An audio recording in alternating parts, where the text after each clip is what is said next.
the last 2 years, as the majority of these politicians, public officials and health experts have been hiding within their luxurious homes, shutting down society, dictating to us how to live our lives, restricting our income as they are getting paid enormous wages and have been posting pictures on social media of themselves with family members and pets to boost their popularity, pictures at galas and cocktail events to show us how successful they are, announcing projects they have endorsed and being paid by the taxpayers' money, your money, bragging online about their accomplishments. All this at a time due to their actions, mental health and suicides have hit the roof, and livelihoods are being destroyed.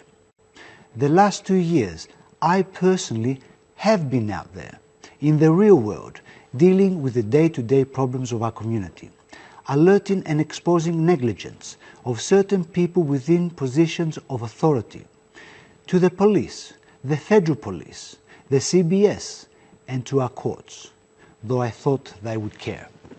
I have engaged personally, looking out for the well-being of our young ones on Hanley Street, have assisted police to apprehend a drunk driver, prevented a possible sexual assault to a young lady that was intoxicated and was being led to an unknown location by 2 men. I have spent personal income for online actions, websites and informative leaflets that have been distributed to our community. Doing all this at a time that in reality I could not afford it, but I did it as I felt it was my duty as a human being.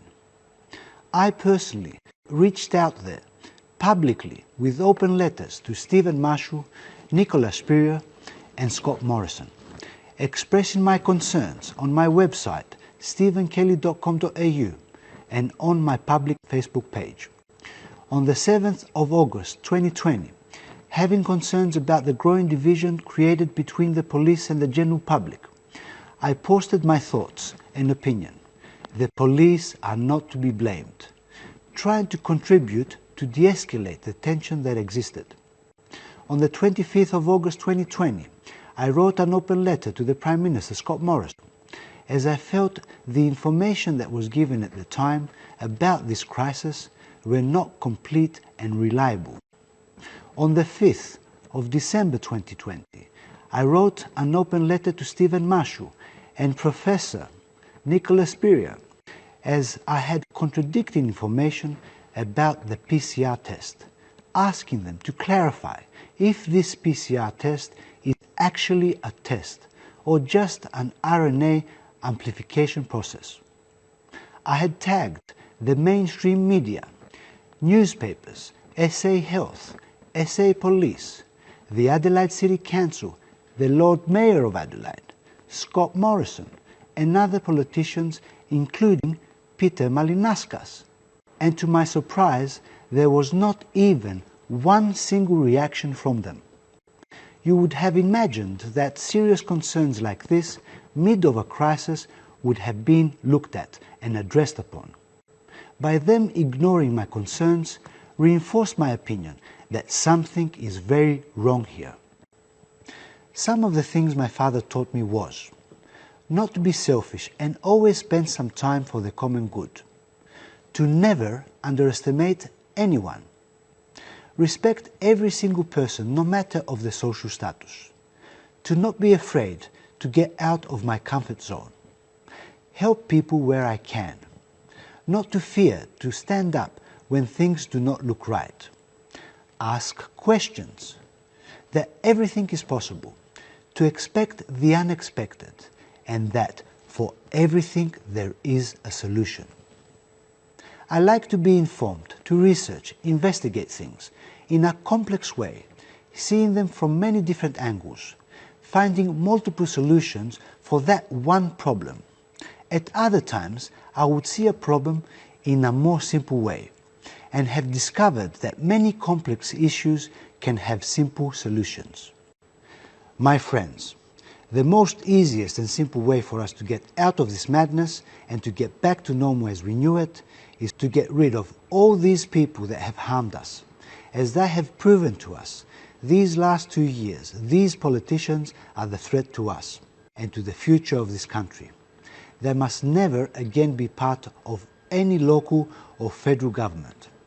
In the past, I too, as many others, have never paid attention to politics, as they seemed boring and a waste of time. But when I realized how politics can affect my life and my freedoms, I started to pay attention. I did my research and I got involved.